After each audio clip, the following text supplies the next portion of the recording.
What's going on, people? We are Tottenham TV, back here for another episode of the Premier League Perspective, carrying on from Predict the Prem, where me and my brother go head-to-head in predicting Premier League outcomes every week.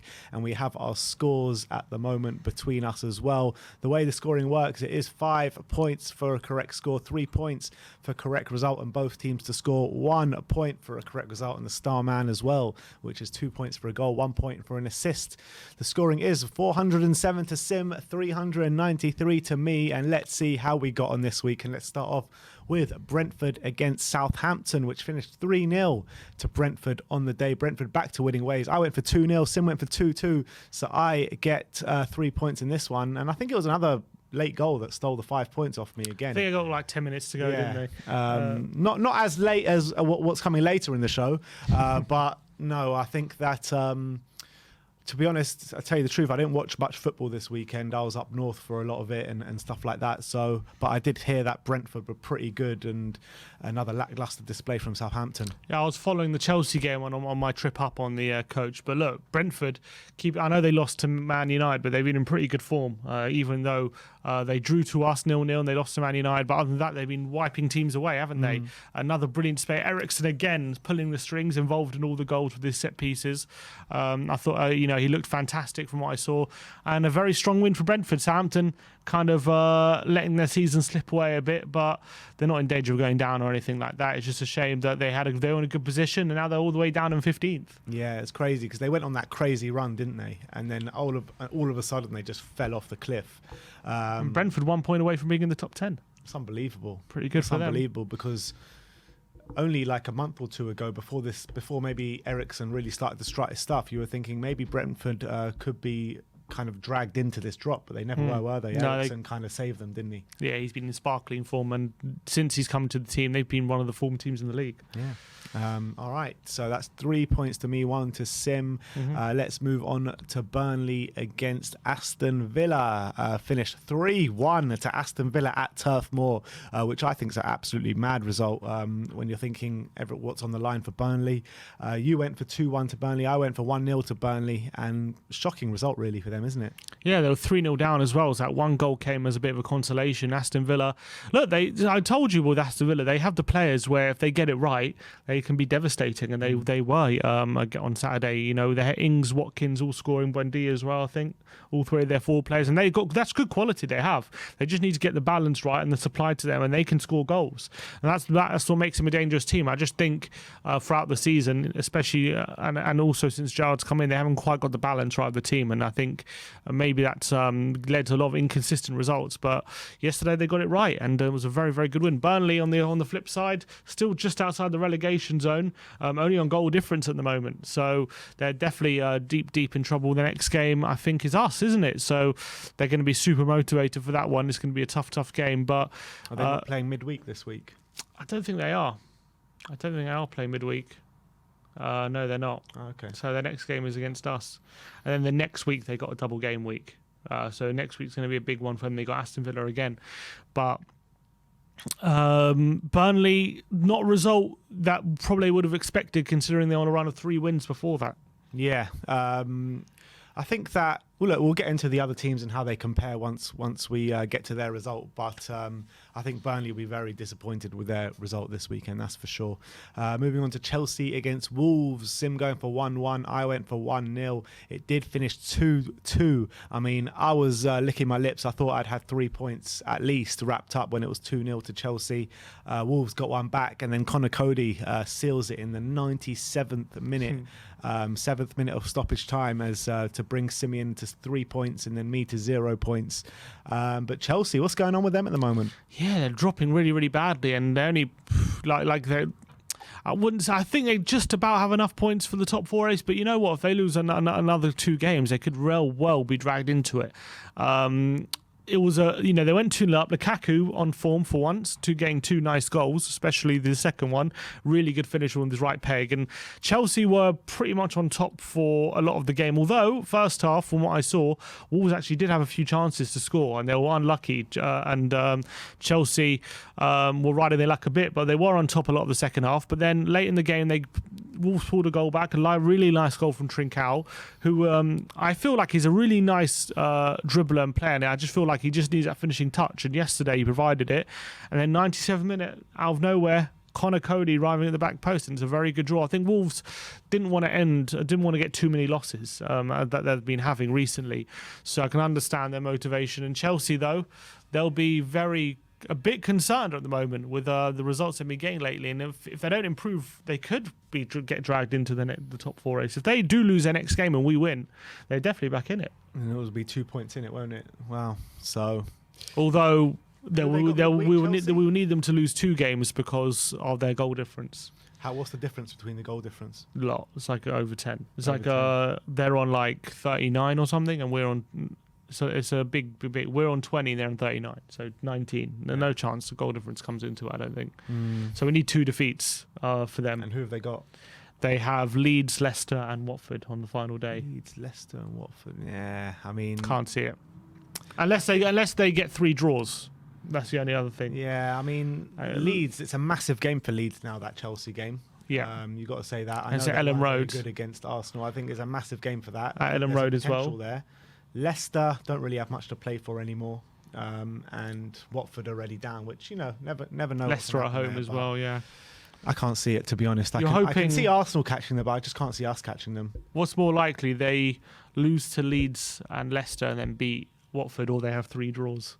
What's more likely? I think they're just about as unlikely as each other, to be honest. What would you hope for more out of those 2 scenarios? Those are the only 2 scenarios, and we win all 3, that we finish above them. I think it's potential that they can lose that Leeds game and then maybe draw their next 2 games, but they'll probably... That'll be enough for them. Yeah, they'll probably... Best case scenario, they'll lose to Leeds, draw with Leicester, and then beat Watford. That's enough for them. Yeah, that's what I'm saying. That's probably best case scenario. Yeah. You never know. 3 draws. I think they're likely to draw for games at the moment. Yeah, but all 3? Maybe 1 draw.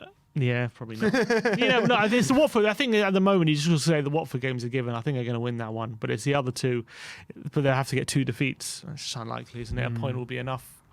All right, let's move on to the next Saturday game, which was Crystal Palace against Watford at Selhurst Park. Finished 1-0 to Crystal Palace, which mathematically sealed Watford's fate into the Championship. We both went for 2-0 to Palace, and so we both get 3 points on the board. Not much talking points in the game, but the talking point that I wanted to say was Roy Hodgson. When he was coming off the pitch, he was clapping the Crystal Palace fans and doing heart signs and all this kind of stuff, which didn't really sit right with the Watford fans, seeing as they did seal their fate to the Championship that day. What did you make out of that? Well, apparently it's not just that. He didn't go over to the Watford fans, and he only went over to the Palace fans. He's like, well, I mean, if part of me said... On the day they seal their fate as well. Yeah, on the day they get relegated. Obviously, that's not right. Part of me is like, look, he's retiring at the end of the season. He had a much longer stint at Palace than he did at Watford, so it makes sense he has a closer connection to Palace and Watford. I didn't know he was retiring at the end of the season. Yeah, I mean, he came out of retirement to manage Watford, so he's going back. He's going back into retirement now. It looks like he said. So from that part of me is like, okay, makes sense. But another part of me is like, look, you're manager of Watford or whatever your allegiance to Palace. Look, if you're going to go to the Palace fans, it's one thing, but like you have to acknowledge the Watford fans, the manager, or the fans you're currently manager of, and that probably doesn't sit right with the Watford fans. So I don't think he's going to go down as a club legend, that's for sure. But look, I think at this point he's retiring. He's much closer to the Palace fans, so he probably doesn't care that much potentially. And look, he's gone down. Like he cared, to be honest. Yeah, look, he's gone down with them, so I think it's like whatever is what it is. All right, so 3 points each on us for that one. Brighton against Manchester United, which was a crazy game at the Amex. Finished 4-0 to Brighton. Both of us going for 1-1. Man United getting absolute hiding at the Amex. Nice. Absolute battering. Cucurella looked good, didn't he? He looked very good in that game. And Trossard. Yeah, look, and Caicedo scored with an opening goal as well. Man United were just all over the place. this was like a crescendo of all their bad performances rolled into one. And Rigo had Cristiano Ronaldo laughing at 4-0 as well. He's like, what am I? Yeah, he was like, he just couldn't believe what he was seeing, Ronaldo, what he's part of. And look, and it proves as well that all the shit Maguire gets, and he wasn't even in the team, and they still come up with these kind of results. So, look, horrific. We all knew that Man United season is pretty much over. But how can a team with Cristiano Ronaldo and Varane lose 4-0 at the Amex? It's just crazy. Just goes to show how important a good manager is, because they got the players, but they don't have at the moment a manager that the players believe in, and that can make all the difference. And look, Brighton have continued their good end to the season. Another good performance and a good result for them, and fair play to them. A lot of us called into question at times for Potter this season, but they've ended the season strong, and looks like it could be a top half finish for them, which, you know, they're ninth at the moment, which would be their best ever finish. What did they get last year? Did they not get top half last year? No. Finished like 14th or 15th. 14th. Oh, that was it. They were like XGFC. They should. Yeah. If they pulled through on their XG, they would have finished like 7th or something last year, or something crazy. But fair play. I think you could got to say they've had a good season from that point. It'll be interesting to see if Potter does move on at the end of the season or if he stays where he is. But I think he's done a good job, very good job this season. At the end of the day, Potter responding to the rumours of him being linked to the Spurs job as well. What did he say? He said that I don't even know why. He's like, the media do talk a lot of rubbish sometimes, don't they? Because first of all, Spurs don't even have a vacancy going at the moment, and second of all, I've never once said I wanted to leave, and I'd love to stay. Yeah, well, I don't expect him to say anything else. Do I think if the Tottenham job arose in the summer, he'll consider it? I do. I think he Hasn't he rejected us in the past? Yeah, but I think he acknowledged, potentially, but I do think that he's taken Brighton as far as he can. I don't think they're going to get much better than what he's doing at the moment, and Tottenham would be a big opportunity. And if Conte does leave, I think he would back himself to get the most out of what we have. Like, he's got a lot more to play with than he does at Brighton and Spurs in terms of quality. So I reckon he'll jump at the chance to do it, in my opinion. Yeah, it's interesting. I mean, you would think so, but like, apparently, didn't we go for him last summer, or just before we went for Nuno, and he said no. He didn't want to join us. Yeah, the people did say that, but there was a flip side as well, that Tottenham felt he was too expensive. There's also people said that apparently he's going to cost about 10 million, which for a manager, I mean, I think that's not a lot of money in the grand scheme of things if your manager's going to improve you that much. But look, we're all hoping Conte stays, and I don't even think he's going to be first choice if Conte leaves. Yeah. But I'm a big fan of Potter, and if he is one day Tottenham manager, it could be a good thing. All right, let's move on. Liverpool against Tottenham, which finished 1-1 at Anfield, both of us going for 2-2, and you people in the comments are calling us deluded for calling out anything but a Liverpool win. Well, there you go. It did finish 1-1, and it was a great game of football. Shame we couldn't have won it in the end with that Højbjerg chance, but it wasn't to be. But I thought we were defensively unbelievably anyway. Yeah, and I think the game played out as we expected it to, except just maybe we thought both sides might have a few more chances than they did. That's why it finished 1-1 instead of 2-2. But I thought it was a really good, engrossing tactical battle, and I think Spurs are well worth the point, and Liverpool's title charge definitely faltering after that result does leave our top 4 race not in good nick, but big chance to put that right on Thursday. Yeah, not completely right, but some way to getting it right anyway. Yeah. So that's 3 points each for us for that one. Let's move over to the Sunday game. Start for Arsenal. Leeds finished 2-1 to Arsenal. We both predicted 2-1 to Arsenal as well, so 5 points each for that one. Another day, another Arsenal gift, another Nketiah goal, which is just basically given to him. Leeds go down to 10 men and nearly got it back right at the end, but it wasn't to be. At the end, that gift was the difference as well, which is really frustrating. And as well, recently Arsenal have been taking leads in all their games, and it's such a crucial element to them, because if Arsenal concede the first goal, I think they've only won one game under Arteta. So the first goal, when it comes to Arsenal, is usually very, very significant. And they've been getting gifts at the moment. Chelsea, the Christensen gives it straight to Nketiah one-on-one, and it's a goal. Against Man United, there's just a hopeful ball in the box, and two defenders just throw a lazy leg at it, and it's a goal. Against Leeds, the keeper gets tackled on his goal line. So they're just getting a lot of gifts at the moment for the opening goal, which is their most crucial goal in games. But look, They have to take full advantage, and they did. And they'll, with 10 men and going late in the game, they were hanging on a bit. They could have Leeds nearly scored right at the end, which was incredible considering, they should have battered them with Leeds down to 10 men and 2-0 up, but they made hard work of it. Leeds will be kicking themselves that they pretty much they could have probably in the end of the day got something out of it, but they shot themselves in the foot too early, and that proved costly in the end of the day. The red card I thought was ridiculous. What is he doing? No, it's ridiculous in terms of what the hell is he doing. It was a red, clear red, but he's in the corner, Martinelli going nowhere, and he just 2-foots him, it's an absolute ridiculous challenge from Luke Ayling. So he'll miss 3 games. So Leeds in big trouble now. In terms of Arsenal, obviously they go 4 points clear. So look, they've got, you could argue they've got one hand on top 4 right now, but they still need to avoid defeat on Thursday. And if they do, look, if they avoid defeat on Thursday, then I think they've pretty much got it. If they don't, if we beat them, then it's all to play for. It's all to play for. So a big game on Thursday. In terms of Leeds, they're in the relegation zone now, and they're in big trouble, I think, because the games they got left are Brighton, Brentford, and Chelsea. All 3 tough games. Brighton and Brentford in great form, and then Chelsea, as much as whatever form they're in, they're always going to be difficult to play against. So Leeds, I have to say, in big trouble now. Yeah, I got a feeling it's between Leeds and Brighton and Burnley now, to be honest, for the drop. I think Everton have done well of late, and it looks as though they're the team most likely to save themselves at the moment. Just need to keep it alive until the final day. Let's just hope because they got 4 games left, so they've got a game in hand as well. They got Watford, they have Palace, Arsenal, and I can't remember who the other game is. Watford, Palace, Arsenal, and Brentford. So not really easy games, but if they beat Watford, they should have enough, because I can't see Leeds winning more than two of those games. Not even, it'd be difficult to even winning one of them. Yeah, I mean, it depends what happens week by week. So I mean, Everton's next game is Watford, you're saying? Yeah. What's Leeds' next game? Chelsea. They're both playing midweek. And Burnley's is us.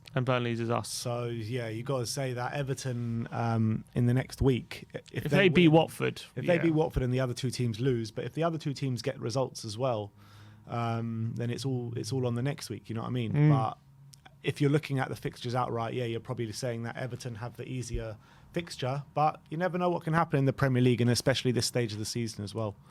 So I guess we'll wait and see next week, but it does look like Everton are going to save themselves out of the 3 at the moment. Next up is Everton as they travel to Leicester. Both I went for 1-1. Sim went to 2-0 to Everton, so he gets a point after Everton won 2-1. And like we say, Everton plugging away at the moment, getting results, and a big away win. I mean, when was the last time they won away from home? Yeah, it's probably been a while, and they're becoming more resilient. I think Lampard has changed the way they play, and they're becoming a bit more. A lot more fight in their play, and they're becoming a lot more difficult to play against. And you got to give them credit for that. Mikolenko scored a brilliant goal. I don't know if you saw it. A volley from the edge of the area, right into the corner. Brilliant goal. They did shoot themselves in the foot for the equaliser. Mina and Coleman running into each other, and it falls to Patson Daka, and obviously they score. But look, Everton kept plugging away. They got the goal from the corner, and they held firm for the win. Jordan Pickford had a brilliant game. Really kept it at 2-1. He was brilliant. Some of the saves as well. I don't know if you've seen them. He's been in inspired form the last couple of weeks, hasn't he? He's been playing really well. Maybe responding to a lot of the criticism he's been getting. But he had a sensational game. Pretty much got the 3 points for Everton. And as you say, at the moment, as things stand, they're only 1 point above the relegation zone. So definitely not safe yet by any stretch. But they do have that crucial game in hand. And they got Watford in midweek, and that's, with Watford already down, you got to say they've got a big opportunity to stretch that lead with Leeds playling against Chelsea. 2 wins out of 4 would do it for them, I reckon. You would say so. If Leeds drop points against Chelsea and Everton win, then all of a sudden they could be 4 points clear, and that could be a big difference going into the final few weeks. But look, there's still a lot of games to be played, so I kind of hope Everton do well, but not too well in a way, because I want them to still be in with a chance of going down on the final day, because that'll be perfect for Tottenham. But at the moment, it's unlikely, looking unlikely that they're going to be in that scenario, but we'll see. We shall see. Next up, Norwich against West Ham. Finished 4-0 to West Ham. I went 0-0. You went 1-0 to West Ham. So 3 points goes your way for this one. And, you know, West Ham after Europe, after going out against Frankfurt in the semi-final, they responded. Got 4 goals. Antonio back on the scoring sheet as well in the Premier League. And credit to them. I know it was against a Norwich side that is already down, but you still got to play the game, and especially with the tired legs that they had from Thursday, it's quite impressive. Yeah, maybe they just took out their frustration on the game on Thursday, on Sunday, and they took it all out on Norwich. Norwich, obviously, were definitely winning participants. Bowen was on form, 3 assists for him. Ben Rama got in on the act as well, and I think Lanzini scored a penalty. So look, 4-0 for West Ham. I don't think it's going to do anything to make up for the Thursday night, the loss, the pain, but look, it'll be something. And look, 3 points behind Man United with a game in hand as well and a better goal difference. Yeah, they're doing it. So you reckon they'll finish above? You reckon United will be in Conference League next season? Yeah, I do, yeah. And it looks like West Ham might get their Europa League. Checked out this season. They've completely checked out now. And West Ham seems to be galvanised. They want to go on that European adventure again next season. It's given them a taste for it this season, and it looks like they're playing really hard to try and get back into that. You say that though, but obviously United they only have 1 game left because the FA Cup final, apparently they don't play next week.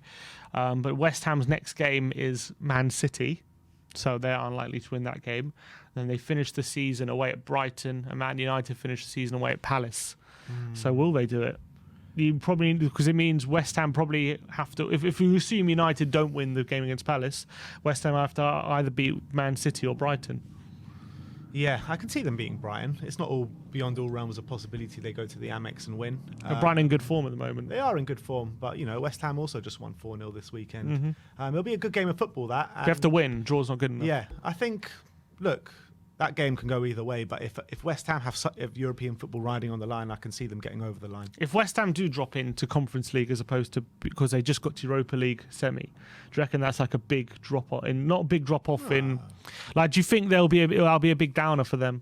Because you just got to a Europa League semi final, so obviously you're looking for yourselves to progress, right? You want to do better next season, but going to Conference League kind of means that they can't do better than they did this season. Yeah, I get that, but, you know, it's still West Ham at the end of the day. It's still West Ham at the end of the day. And you can't, like, just because you got to Europa League semi-final, think that you're too big for the Conference League, because they're not too big for the Conference League. You got teams like Roma in the final, and you think West Ham aren't bigger than Roma, you know, same sort of level. I know, but in terms of a team looking to progress year on year, it's a big blow, you'd have to say. I think it's a blow. I don't know about a big blow, because I think if they go out there and win the Conference League next year, it'll be massive for them. It's like, imagine if if the season after we got to the Champions League final, we were in Europa League. You know, that's a massive downer. Yeah, it is a massive Champions League. I get that, but I think that West Ham, if they do get into the Conference League and go out and win it, it'll be massive for them, and they'll have a great day out and they'll love it. Yeah, I'm sure they will. True. All right. All right, next up is Man City against Newcastle. Finished 5-0 to Man City in a very convincing victory for Man City after Liverpool dropped points as well in the title race. Sim went 3-1. I went 1-1. So I got that completely wrong. Man City back at it with a 5-0 win at the expense of Newcastle. Yeah, battering, and the only positive I can take from this in terms of Tottenham's perspective is that Bruno Guimaraes said, I apologise to all the Newcastle fans, and I assure you we're going to put this right next week. And you better put it right next week, Bruno. Is that what he said? Yeah. Come on, Bruno. Come on. I hope Bruno is up for it. Look, it was a weird one because Newcastle actually started the game pretty well, and they had a flurry of early chances, which they didn't take.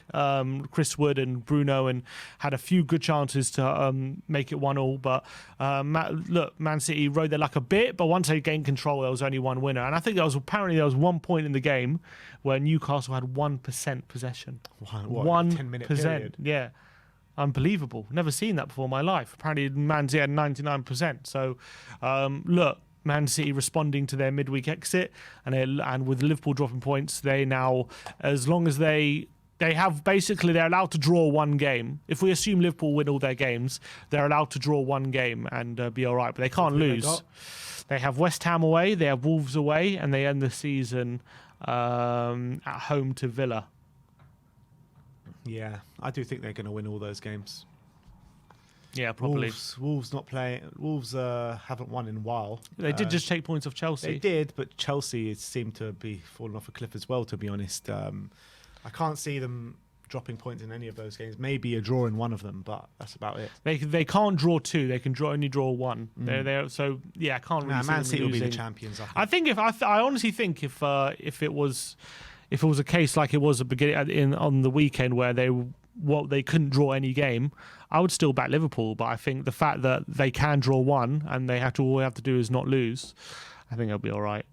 I personally think Liverpool are the better team, but I've said it for a while now. I just can't see Man City dropping points. Would you rather win the league or win the FA Cup, League Cup, and Champions League? FA Cup, League Cup, and Champions You would League. rather win that treble For sure. than the league title. That's the league title though. European champions. I know, but it's a league title's like that's like the biggest. That's the biggest evidence of like consistency and how consistently good you are. Yeah, it is. But you're winning 3 trophies in 1 year, and one of them is you're being crowned European champion, something that Arsenal have never done in their life. So I'll definitely do that. Oh, as a Spurs fan, you're saying Champions League. I think What, you'd rather the league title than 3 trophies? league title, man. League title is the best. I think it's the best to win. It is the best, but 3 in 1. Yeah, 3-1. It's tough to look away from that. I think I'll just choose the league. I think I would. The league. Over the Champions League?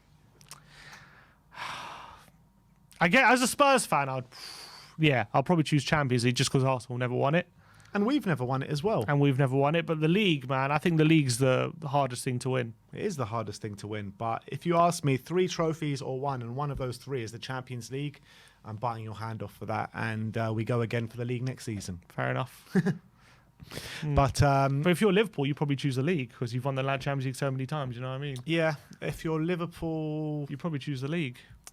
at the end of the day, I think both things are brilliant, and you're gonna have Obviously. a great time Obviously, but either way. I don't like. It's just hypothetical. Yeah, I'd still go for all 3, and I think Liverpool will be happy with all 3, and they're not going to be too downhearted. I reckon if you ask a